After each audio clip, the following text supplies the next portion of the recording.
Hello, everyone. Good evening and happy Earth Day.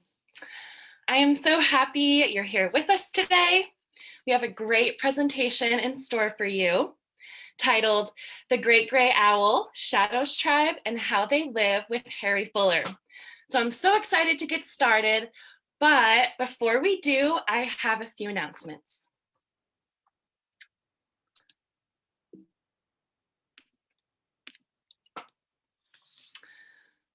So my name is Allie Gustafson, and I am the community organizer with KS Wild.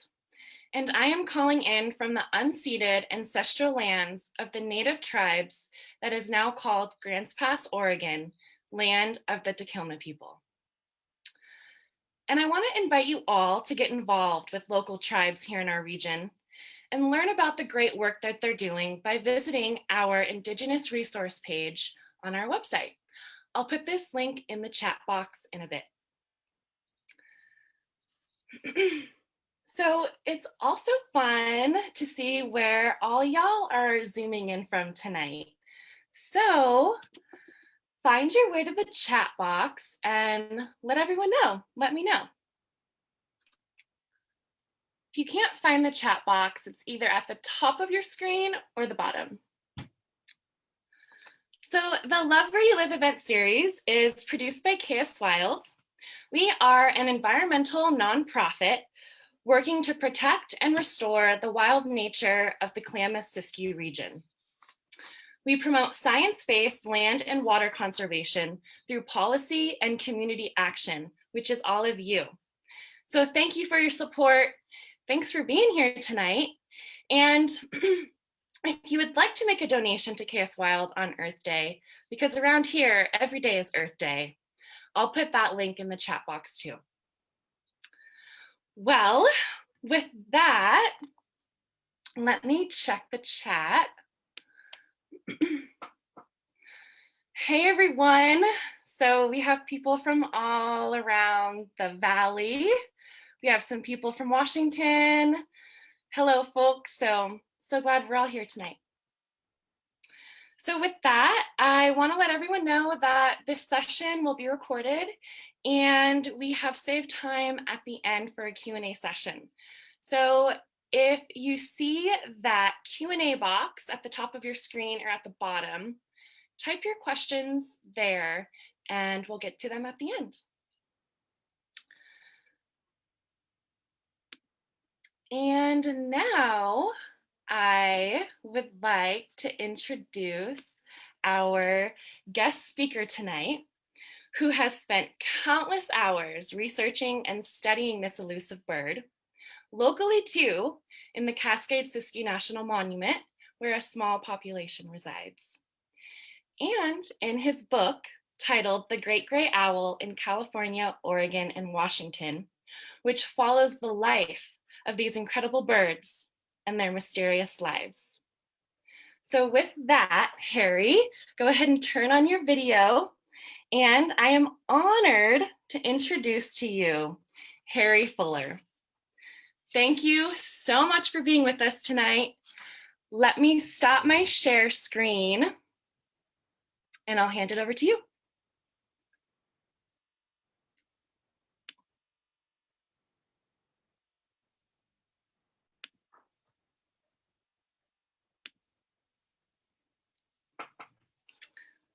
Hi, Harry.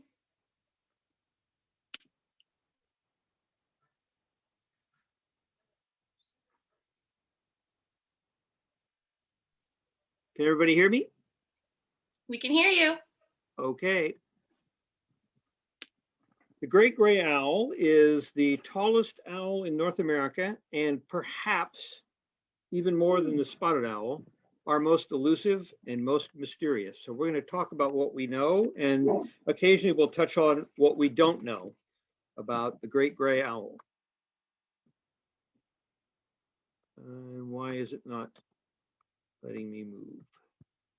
There we go. This is a adult great gray owl flying onto a limb with 3 youngsters. This is a story that comes from Mr. Jim Huber in Eastern Oregon, in the Willowa Mountains. He happens to be a botany professor, and he has a small ranch. And one day he was out with some of his students doing wildflowers, and they noticed a great horned owl carrying the male great gray owl across the meadow in its talons. Great horned owls are voracious and ferocious predators, and they'll kill almost anything they can carry, including great gray owls, which prey on tiny things because they have small talons and long wings, so they eat little morsels. But great horned owls will kill anything that they can carry, and then sometimes they'll kill things they can't even carry and just eat part of it on the ground and leave the rest. So the owner of the ranch, Huber, knew that the female great gray owl, which had a nest on his ranch, was now widowed. So he started live trapping rodents and releasing them near the nest to help the female feed the young. And as a result, the family became fairly tame, and he got all kinds of amazing pictures. This is the mom flying back up to 3 of her youngsters who are now out of the nest, waiting for a meal. Here she is from another angle, about to feed what looks like a mouse, because it's got a fairly long tail. And she will feed. You'll notice that the owlets on the limb are of different sizes. And that's because owls, unlike most birds, the minute they lay an egg, they start incubating. And they don't lay an egg, particularly an owl this big, doesn't lay an egg every day or 2 eggs in one day. They lay them several days apart. So the eggs hatch in sequence of when they were laid. And it's quite common if there's 4 or 5 babies in a litter or in a clutch, that the oldest one could be as much as 2 weeks older than the young one. Now here we see 3 of the 4 that she raised, and clearly the oldest one in the middle is about double the size of the younger one. So they're probably more than a week apart in age. And she will feed, and this is very unusual, she will feed the little one first. Almost all other species go straight to the biggest one, with the theory being that that evolution has trained them to raise at least 1 a year, maybe 2 if you can. If you can do 3, that's great. Sandhill cranes will lay 2 eggs and rarely raise more than 1 young a year. But great gray owls, because often they will live in places where the population of rodents will collapse for a year or 2, they raise as many as they can when there's food. So they will feed the young one first with the idea of, if I can raise 5 this year and the lemmings are all dead next year, I don't need to worry about laying eggs next year because I raised 5 this year. So they'll raise as many as they can every year, which is very unusual for predatory birds. Here she's handed off a long-tailed mouse to one of the youngsters. And this is obviously a week or 2 down the road because they're all starting now to get adult-like feathers. Here she is holding a vole out to the one of the youngsters. It's down below her on a tree with that short tail. You can tell it's a vole. And by now, the youngsters are really starting to look a lot like mom. They don't quite have that flat face yet, but they've got a lot of adult colored feathers, and they're starting to get long wings. And clearly by now they're flying around. And here, these are 2 youngsters, each of which she has just fed. One has a vole, one has a mouse. And they're sitting up in the tree, and she has flown down, taken them out of after they were released from the live trap cage and fed them. And so these 2 are sitting up there thinking about swallowing, and they always swallow their prey whole. After the owls get big enough, they always swallow head first, full prey, which means they're producing lots of owl pellets. And here's a close-up of one with a mouse, one of the youngsters. And here, this is the reward for being the foster father, is the owlets just accepted him, and he could get really close. So in the late summer, when the humidity is about 5% and the heat is pretty high, he would take out pans of water, and they would come down and bathe while he stood there a few feet away. So here's one. He's obviously using his head to splash water around, get water all over his body.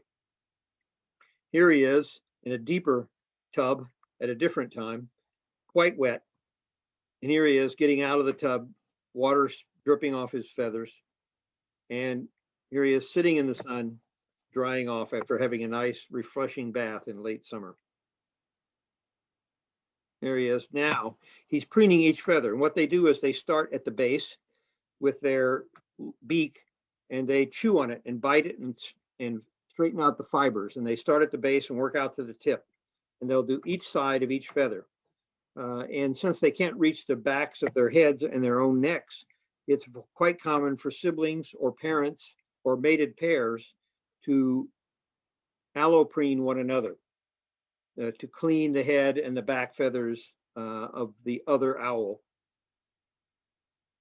Here's a mom in a nest, and that little white lump on the left is a baby. That's how small they are when they start out. Very tiny, slightly bigger than baby chicks, but not much.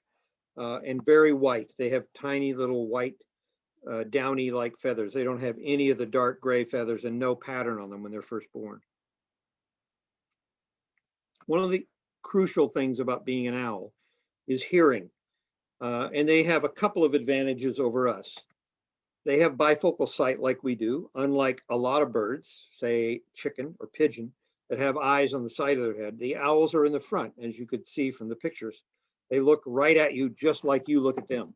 They have a right eye and a left eye that can focus on the same object. So they have bifocal vision. They know exactly where an object is. A lot of birds, the classics are shorebirds, have to bob their head up and down in order to triangulate the location of something they're looking at, because only one eye at a time can see it because the eyes are on the side of their head. Owls don't have that disadvantage. They know exactly where that mouse is if they can see it. The advantage they have over us, poor us, is they have bifocal hearing, basically. Their ears are asymmetrical. One is on the right and it points up. The other is on the left and it points down. So if they hear a sound without seeing anything, they absolutely know where that sound is coming from. They can pinpoint it the same way we can do it visually. If we see something move, we know right where it is because our eyes give us two signals. Our brain automatically triangulates and knows right where that object is. These guys can do that with their ears in pitch black. This is Shadow, and the reason I named this after her, she is the only great gray owl I've met up close and personal. She lived for 20 years at the Lindsay Natural History Museum, now Nature Center in Walnut Creek, California. At the time I wrote the book, she was the only living captive great gray owl that we knew of in the state of California, certainly the only one in a public institution. There are a couple that are being held in the Blue Mountain Animal Rescue That Can't Fly out near Pendleton, Oregon, but captive great gray owls are pretty uncommon. There was at one time a place in Minnesota that was breeding them in captivity in the early 2000s, and West Nile virus moved through and it killed every owl in the enclosure because they didn't have mosquito nets up. They had no idea that great gray owls were going to be that sensitive to the West Nile, and it is one of the threats to their population. If West Nile gets loose in the area where they breed, they are very susceptible to disease, as are many other birds, particularly the crow and raven family. But this is Shadow. She lived there for over 20 years. She had been hit by a car when she was young. Her wings never properly healed, so she couldn't fly more than a few feet. So she became an educational assistant at the Lindsay Nature Center and would travel around with the naturalists there and go to schools and give lectures and sit on people's shoulders and swallow mice head first in front of a crowd. So what do they eat? They usually hunt from a listening post. They want to get as close to the ground as they can, but be up high enough that they can see over whatever's growing in the meadow. They hunt meadows that are full of brush. So there are many areas, particularly in Southern Oregon and especially in the Siskiyous, where there's stuff like ceanothus and manzanita and other brushy plants. They can't hunt in meadows like that. They can't hunt. They can't get through the brush. So they need a meadow that's either too wet or too dry to have things like willows or manzanita or ceanothus, where there's forbs and grasses and other soft plants that don't grow very high that they can pounce down through and grab the prey on the ground. So they like to be able to hunt fairly close to the ground. They rarely perch when they're hunting more than 20 feet off the ground. It's very common to see them on a stump or a fence post. They like to be able to hunt as close as they can to their nest or to their roost. And we'll talk later about how they pick the habitat for that. But what that means is they need meadows that are near fairly mature forests. They're not going to roost in your barn. They're not going to hide in your garage. They're not going to roost or nest under a bridge, which barn owls sometimes will do. They need a dense canopy, mature forest, close enough to a meadow that they're not having to commute very far because they're hunting tiny prey. And if it's a mom and a dad and say 3 babies, the male does most of the hunting until the babies are out of the nest and able to fly around. So that means he's feeding himself, his mate, and 3 young. They each need about 4 meals a day. So if there's 3 young, that's 20 successful hunts every 24 hours from the time the babies are hatched. He cannot be flying for 20 minutes to a meadow. He's got to have meadows nearby. It's almost exactly the opposite of some raptors. A classic is the osprey. It's not at all undue for an osprey to fly 20 miles one way to a fishing ground, catch say a 2-pound fish or a 3-pound fish, fly back, feed the entire family, turn around and do it again. First of all, the fish they're eating are extremely rich in protein and oil, so they're high energy foods. If you can catch a 2 or 3-pound fish and carry it for 20 miles, it's worth the trip. If you're carrying a half-ounce vole, you're not going to fly 20 miles with a half-ounce vole.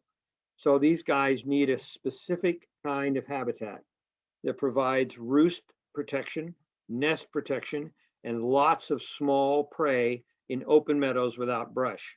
That's why their range is so spotty here in the Western United States. We'll look at maps later. If the snow cover is too dense, like 8, 10 inches or several feet, they will move lower down from high elevation, if they happen to be in high elevation, to areas where the snow is less thick. But snow, a few inches, is not going to prevent them from hunting. They often will hunt through snow. They can hear something like a vole moving around underneath the snow. And if there's crust on it, they will actually hit it face first. Their skull is about the size of a large lemon, but their head's as big as yours. All that extra space outside the skeleton, outside the skull and the bones, is feathers, layer after layer after layer of feathers. So basically, what they have in their head, in addition to the eyes and ears and the small beak, is they've got a very well padded hammer for breaking the crust on the snow. So they can hit it with their face, break the crust, and at the last second, whip those talons up and down into the hole and grab what they hear moving around underneath the snow. This is Shadow on one of her handler's gloves. Those are her talons. You can see what the seam is like on the glove. That seam is probably about a 1/16 of an inch. So these talons of Shadow's are basically 7/8 to an inch long, about half the size of a great horned owl. So they're very sharp and they're very narrow, so they're perfect for grabbing small prey. This is not an owl that's going to attack a ground squirrel or your cat. This is what they catch. And basically what I like to say is what's handy or what's on the menu, depending on the habitat. They range across in spotty bits of range all the way across the Northern Hemisphere. So what they hunt in Siberia is not what they hunt in the Yukon. What they hunt in California is not what they hunt in Montana. They hunt what's on the menu locally, small mammals almost entirely. On rare occasions, they'll take a bird or even a frog, maybe a lizard, but primarily what they eat are small mammals. And here's a list of some of the more common mammals they eat, depending on what is dominant where they're hunting. This is a very unusual picture. It's the only one I ever know of. A hiker took this out in the Applegate and saw a large female great gray owl eating something, and she watched this female great gray owl, midsummer, was feeding on baby mountain quail chicks. She caught 3 of them before the mama mountain quail managed to get all the rest of the chicks into the brush and away from the hunter.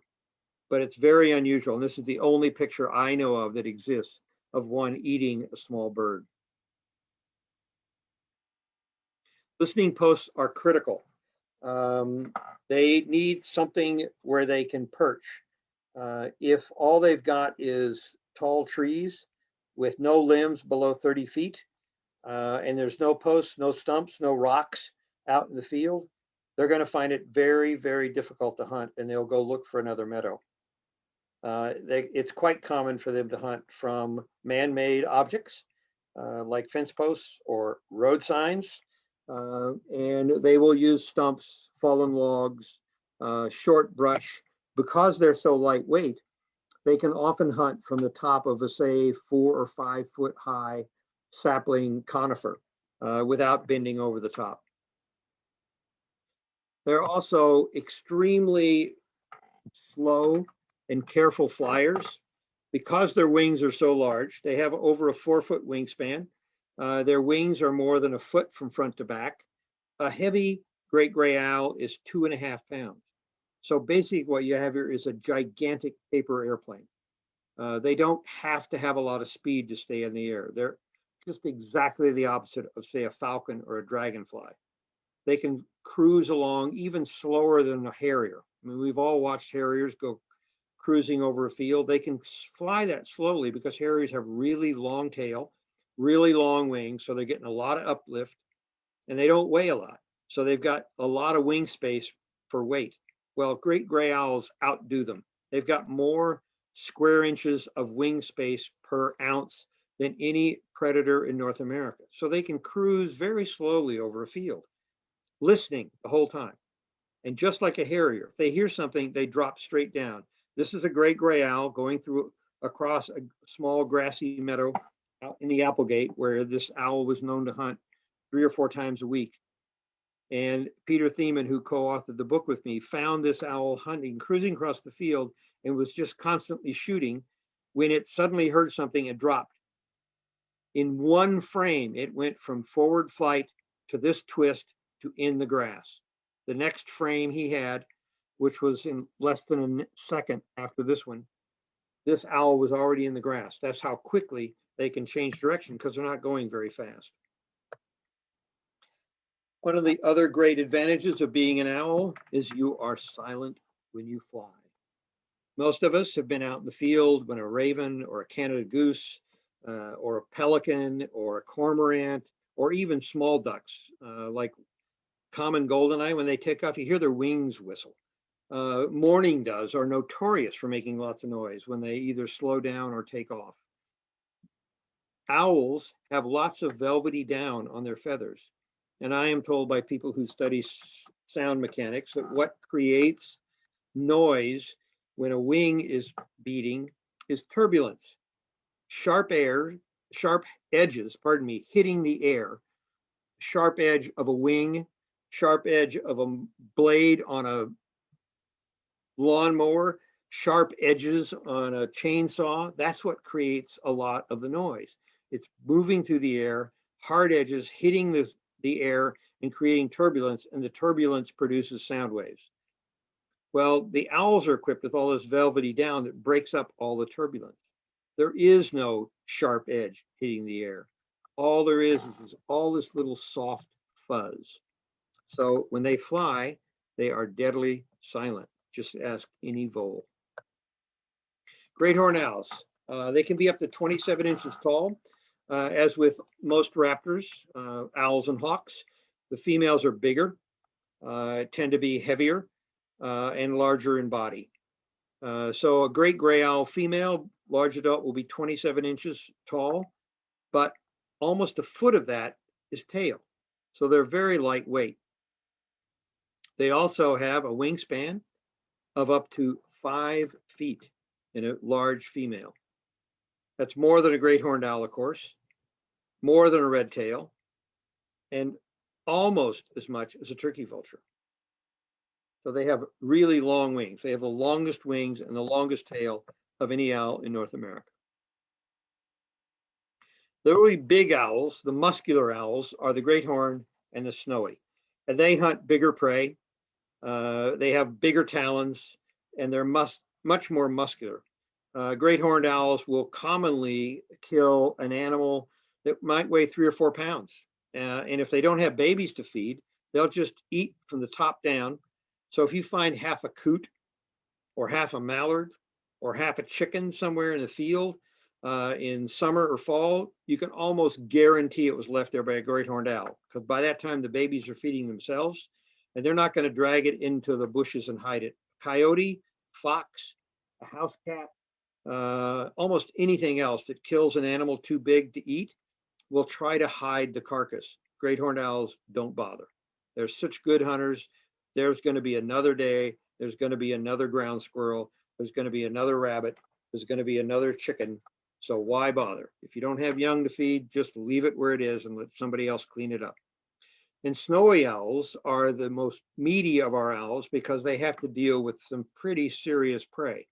I mean, if you're going to go after an Arctic hare, you've got to be a pretty good wrestler, because this is a big, strong rabbit that likes to kick. So you need long talons and you need a lot of muscle in those legs. And that's what a barn owl is. Here's a great gray owl, the classic hunting flight. This is across a meadow. It's on the edge of Howard Prairie Lake along the Hyatt Lake Road. If you drive slowly along that road, you'll see this meadow about 1.5 miles south of where the entrance is to the Howard Prairie Resort. It's a perfect place to just stop along the road, get your car out of the way, and watch for great gray owls. And they'll hunt this meadow all the time. As you can see, this is a spring picture, probably late May, early June. And it has no brush. As you can see, there's big trees on the edge, but look at all that soft stuff. If he hears a vole or a shrew or a mole moving around, he can drop right down and grab it. There's nothing in the way, nothing to protect the rodents in that meadow. This is typical perches. Here's one that's low in a tree, one of the drooping limbs of a ponderosa. And notice he's on the edge. When they're hunting, they're right out in the open. They can be hard to see sometimes because they don't move and they don't spook like most alpha predators. If you get close, you're used to an owl or great horned owl or great blue heron or red-tailed hawk takes one look at you and they're gone. These guys will just stare you down. Sometimes you won't even notice them because they'll freeze against the gray background and you don't even know they're there. I literally was up with another birder in one of the small meadows up near Howard Prairie Lake where we knew they hunted regularly. And he and I went out and walked along the meadow. And one other birder stayed with the car because the road was so narrow. We were afraid it might be in trouble if the logging truck came by or something. So he stayed up just to make sure the car wasn't going to be in anybody's way. And we walked the edge of the meadow and he kept making these strange signals. And we finally figured out what he was telling us. We had literally walked under a great gray owl and it was about 20 feet above our heads and it just didn't move. We hadn't noticed it because it was slightly covered by the needles, but he could see it from where he was standing. And finally, we looked up and the owl was looking down at us saying, "You guys are scaring away my voles. Get out of here." So they're very aloof from human beings. Of all the alpha predators I know of in North America, they are the most aloof, most willing to just ignore you. Now, mostly we know they live in forested mountains, but recently we have found that they live in this kind of habitat in the foothills of the Sierra in Central California for years. And you can still find places where they say this, that we thought the only great gray owls in California were around Yosemite National Park and in the vicinity of Yosemite National Park, because that's where the first nest was found. And that's where they're seen most often, partly because there's so many people out hiking and looking. But a few years ago, and I talked to the biologists who worked for Sierra Pacific, which is a window company, and they have a lot of these foothill lands that they either own or lease, because in the valleys, you got good, straight Douglas fir, which makes wonderful wooden windows. And in between, they've got these sort of rolling oak-covered hills with oak chaparral. And one of his forestry guys came in one day and said, "I found a great gray owl." And the biologist didn't even bother to look up. He said, he admits, because people say all the time, "Oh, I got a great gray owl in my nesting in my barn or in my garage," and they're always great horned owls. And he said to the forester, "No, you don't." The guy said, "Yeah. I'm telling you the truth. Look at this picture." And the guy taking a picture with his cell phone, and sure enough, it was a round-headed great gray owl. And they ran out, and it was nesting in one of these oak trees, a valley oak, at about 2,000 feet elevation, where a big limb had broken off and rotted out. And there it was, nesting, surrounded by pocket gophers in the hot, arid foothills of the Sierra. First time in California that they'd been found and confirmed to be nesting outside of the Yosemite area. We now know that there are little pockets, and for all we know, there's a thin veneer of population all along the west slope of the Sierra, all the way up into Modoc County. But that was the first time, and that was less than 20 years ago. In August, after there'd been a fire over east of Pilot Rock at the south end of Jackson County, this owl showed up in a front yard. It was about halfway between Emigrant Lake and the Siskiyou Pass, up the old Siskiyou, old Highway 99, just east of I-5. The lady who took this picture, the thing was perched on her porch. The dog inside was going crazy. And it was a great gray owl. It had probably been driven out of its normal habitat by the forest fires. And it was hunting on the porch of this home at about 3,600 feet elevation. And the front yard, or the slope, I should say, because it really wasn't even a lawn, in front of this house was full of meadow voles, and this great gray owl was looking for a meal. The lady had lived there 12 years and never seen one before or since. This is an old range map of great gray owls, and when I started doing the research on the ones here on the West Coast, the amount of information that was available was really, really limited. And this map is so misleading about where great gray owls are and where they aren't. But this is the kind of information that's still widely available, because all the widely circulated range maps are done by computers located on the East Coast. And what they do is they take a few data points and then they fill in between, and they create this totally misleading map. This is what it really looks like in Oregon. And now this is the map out of our book, but it's already outdated. If you look east of Salem, you'll see a little circle there. That was Silver Falls State Park, where they had been confirmed to be seen and possibly nesting. I now know, now that I live in this area and have talked to the biologists, that they're found in limited numbers up the west side of the Cascades, even north of Silver Falls, as far as the southeast corner of Clackamas County. So this map, just in the last 5 years, has become outdated. The rest of it in the eastern part of the state, I think, is still pretty accurate in terms of where great gray owls will nest. And you'll see they're scattered. They're in places where the right forests and the right meadows exist. There are two tiny little areas west of I-5 where they nest. One is just south of Grants Pass, down in the Applegate, and the other is northwest of Roseburg, in the dry foothills of the Coast Range, which is open oak chaparral, very similar to what we just looked at in California. And both in the area near Roseburg and the area near the Applegate, they're nesting in places with hot summers. There's even been one unconfirmed report of them nesting in a broken off madrone in the Applegate. So we know that they don't have to have conifer forest to survive. They have to have thick canopy, and they have to have lots of small rodents. My suspicion is, having studied these owls now, that at one time, both the Sacramento Valley and the Willamette Valley, when it was managed by Native Americans with large oak trees and the brush burned out every fall so that the acorn crop and the deer hunting and the rabbit hunting was maximized, that they would have done quite well in both those valleys. There was a report in 1851 from an Eastern naturalist who came out to California and spent a year. He went back to Philadelphia. He didn't take a lot of notes, but he had a great gray owl that he had collected, and he wrote on his note, and nobody ever thought to ask him, "What do you mean?" He said he found it in the Sacramento Valley. By the time anybody tried to research that, it was the 1980s. Guy did a master's thesis at San Francisco State. He could find no record that confirmed the great gray owls were in the Sacramento Valley. So like most people then and afterwards, he assumed that the only great gray owls in the state of California were in Yosemite. But I suspect if we could time travel back to, say, 1820 and walk from what was going to become Sacramento to what would become Redding and talk to the Native Americans, they would have told us about these big gray owls that hunted little mice in the fields regularly and nested in the big oak trees. So I suspect that the 1851 record was valid, even though there was no confirmation available over the next 150 years. This is what it looks like in Eastern Oregon. Very specific areas where the forest is exactly right and there are the right kind of meadows.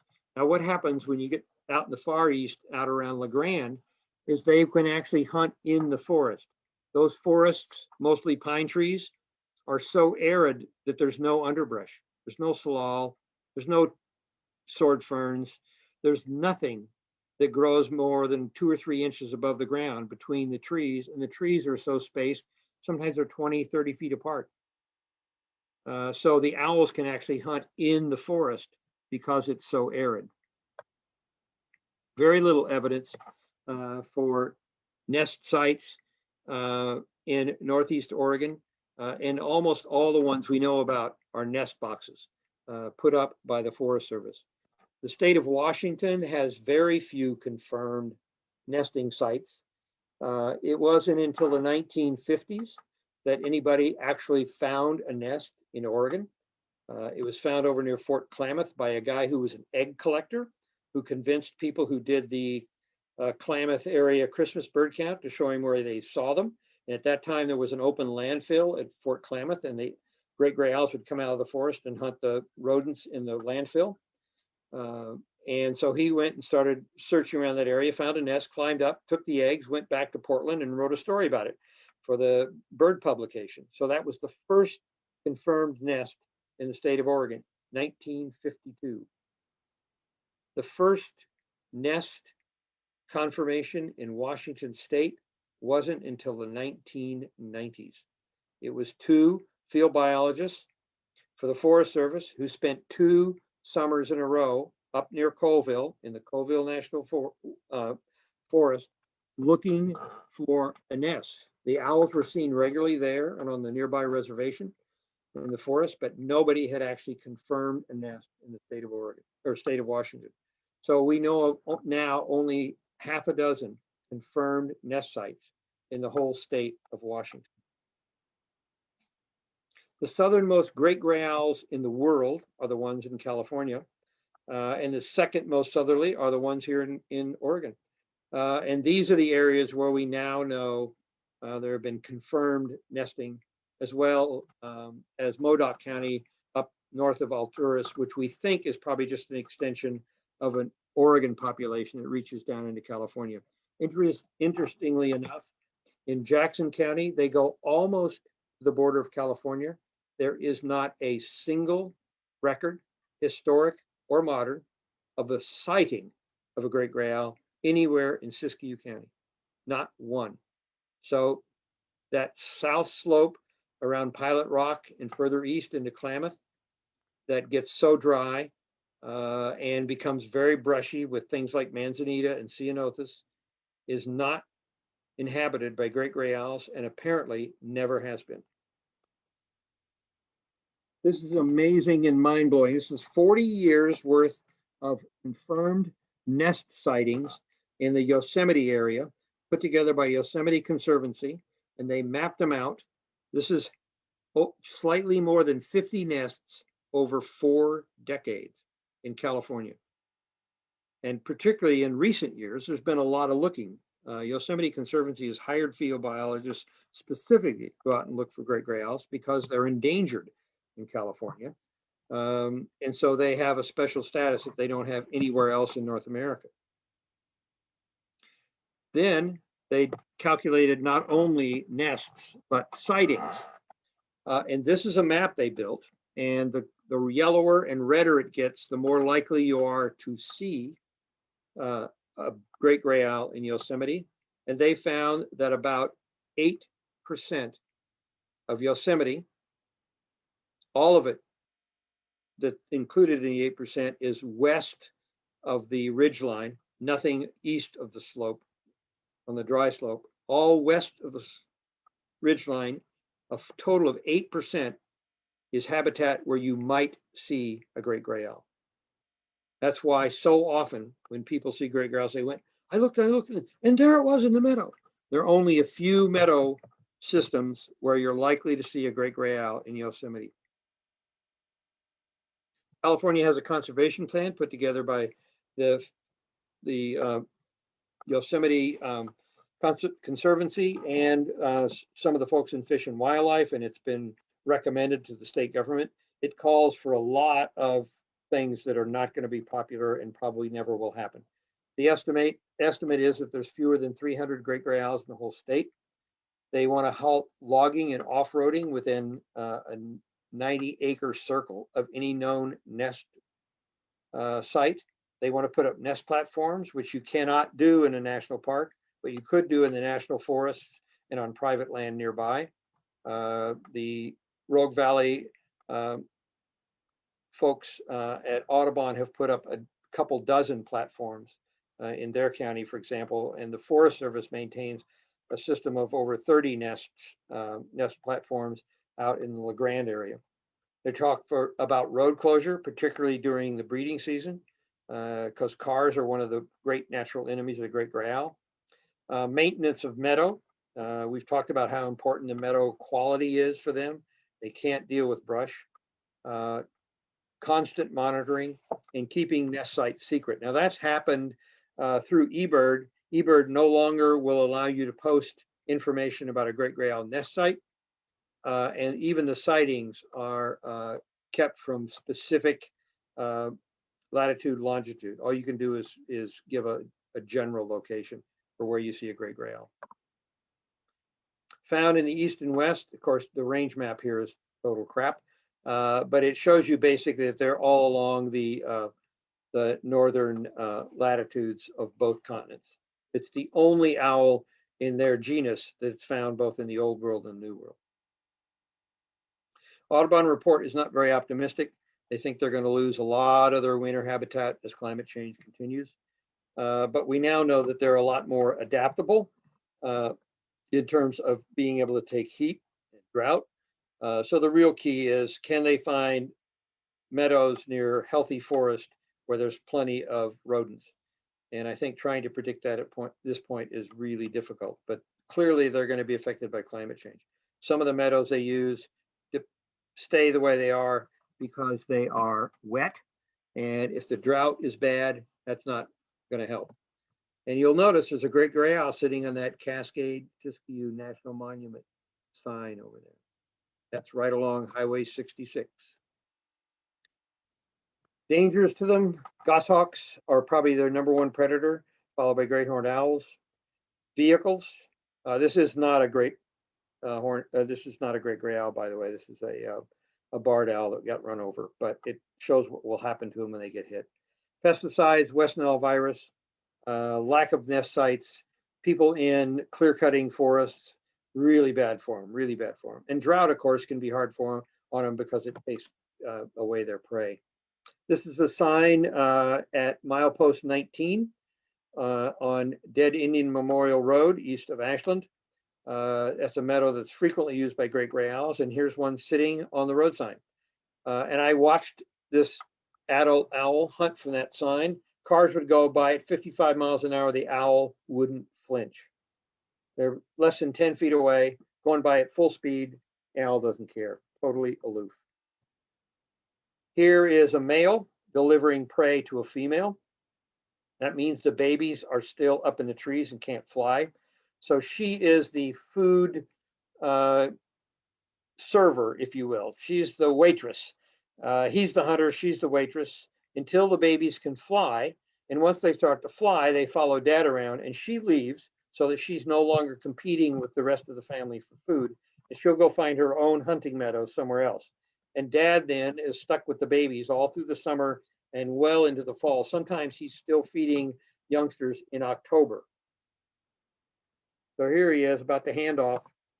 He's made the handoff, and now he's looking at the camera going, "You watching me?" So the annual cycle, they start to court in the winter, sometimes as early as Christmas.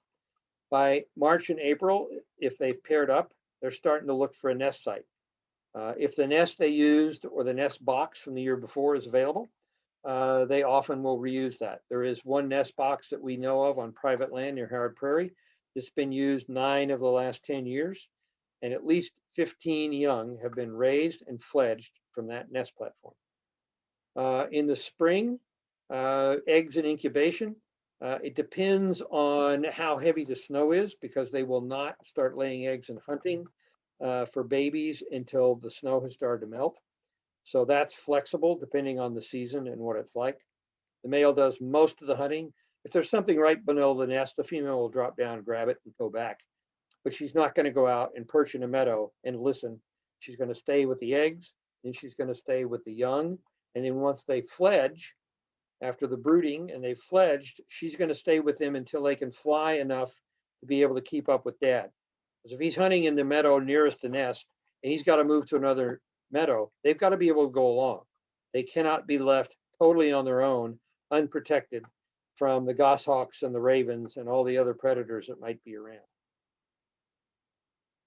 And then late summer and fall, the young are trained by the dad, and usually well before November, they're off on their own, and it's up to them to find their own meadow.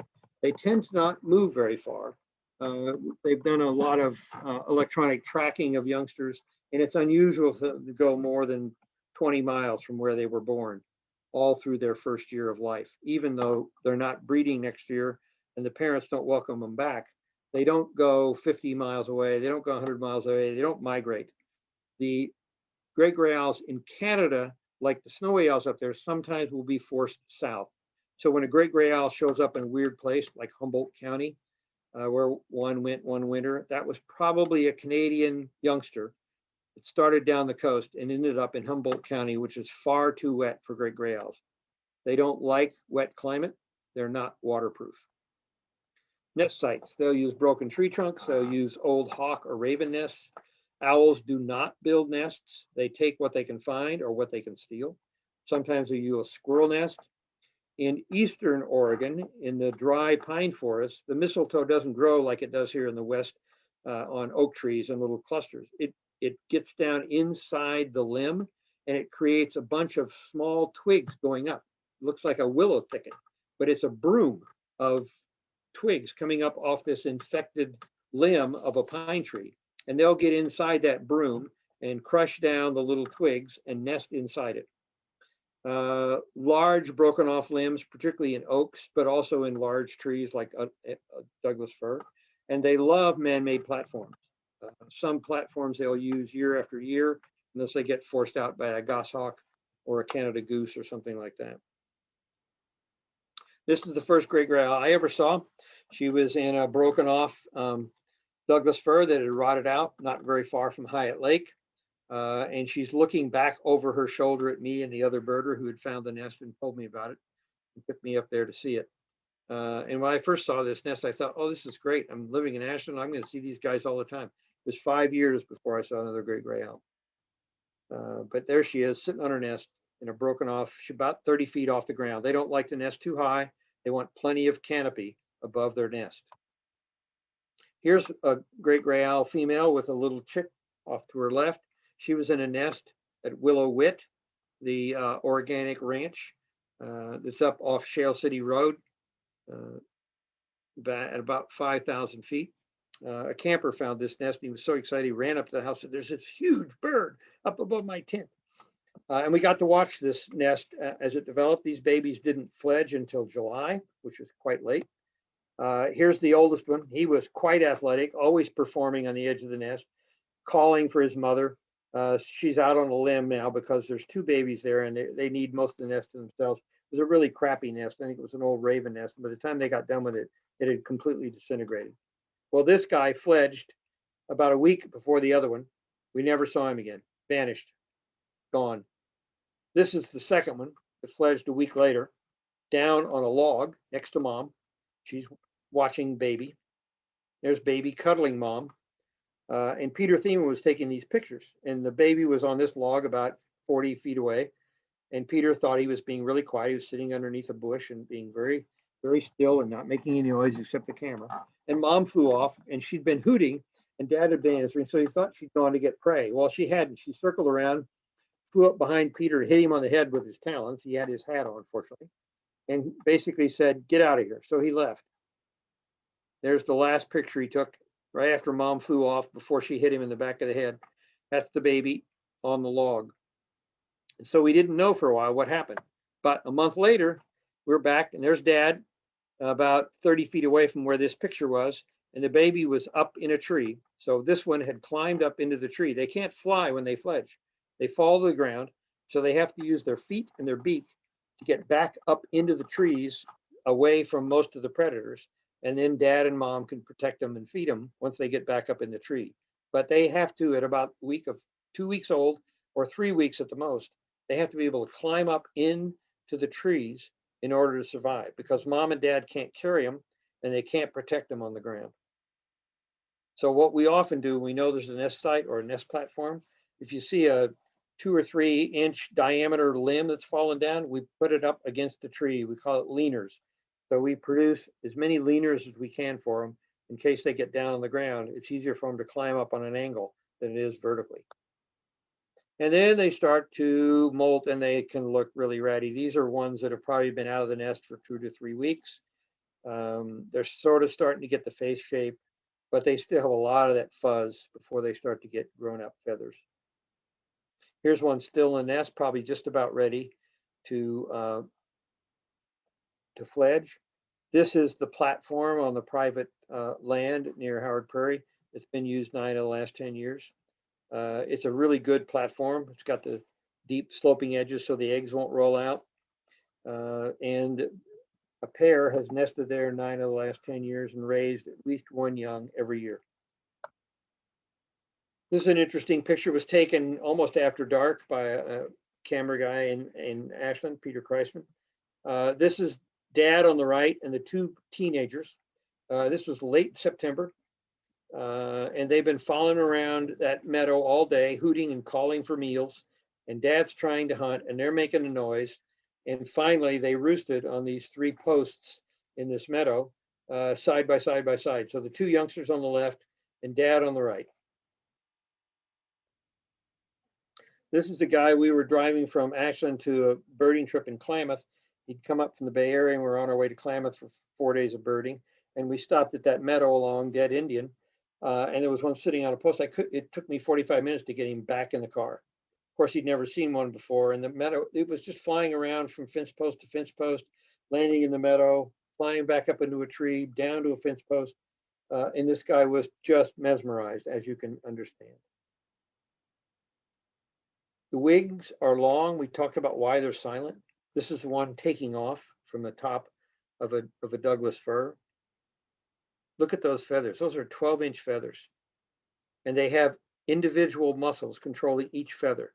So when they take off, when they turn, when they land, they have incredibly fine motor control of everything that's going on in those wings. This is a mom.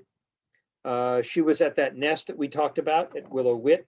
She was out on a branch, and she'd been sitting there for a while. She knew we were around, so she wasn't going to leave. But she's getting a little bored and a little stiff. So this is her spreading out her wing and the sun coming through the feathers from the back. This is what it looks like when you've got a 5-foot wingspan. This is half of a 5-foot wingspan being stretched out. Facial feathers are really important. This is an adult on the left, youngster on the right. The concave discs on the face help filter sound into the ears that are below each eye. So that's like a collection dish. Collect sound and focus it down into the ears, which is why it's so important as they get older, they've got to have that face so that they can hunt, just like mom and dad.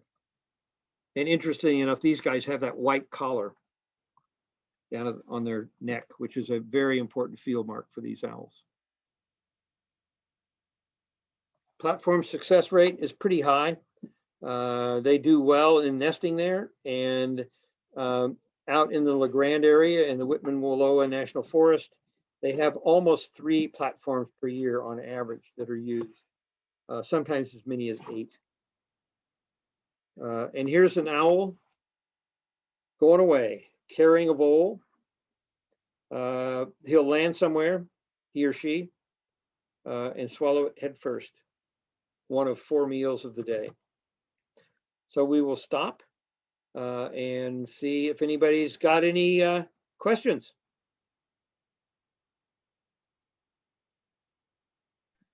Awesome. Thank you, Harry, so much.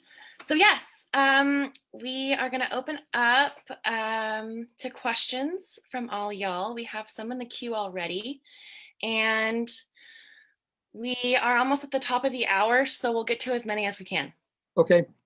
All righty. So this one comes in from our very own George Sexton. Why are great gray owls called the ghost owl? Partly because of the color, partly because they're hard to find, because they're silent. They make no sound even when they're flying. I mean, it is spooky the first few times you see them, and one will take off. It'll fly across the meadow. There's not a whisper. I mean, any bird with a 5-foot wingspan, think of a Canada goose and what they sound like when they're taking off. So it's ghostly to see this thing that's that big and that obvious, making absolutely no noise, but also because they can tend to vanish. I mean, you'll be watching them. If you turn away for a second, they'll slip into the forest and it was like they were never there, because they make no noise, they make no sound. They're very difficult to survey for. Spotted owls, which get surveyed for a lot because they're endangered, tend to be pretty territorial, and they often will answer, and they get used to being called for when people are doing surveys. So if you find a place where there's a spotted owl, it may show up the next night waiting because they figure you're going to give them another mouse. So if you come and call, they'll call right back. Great gray owls have been known to sit and listen and completely ignore you. Only one time have I ever had a great gray owl answer me when I played their call. They're just not going to be bothered. That's their stealthiness coming out. Yep, absolutely. Thank you. Okay, so we have another question from Susan Jane Brown.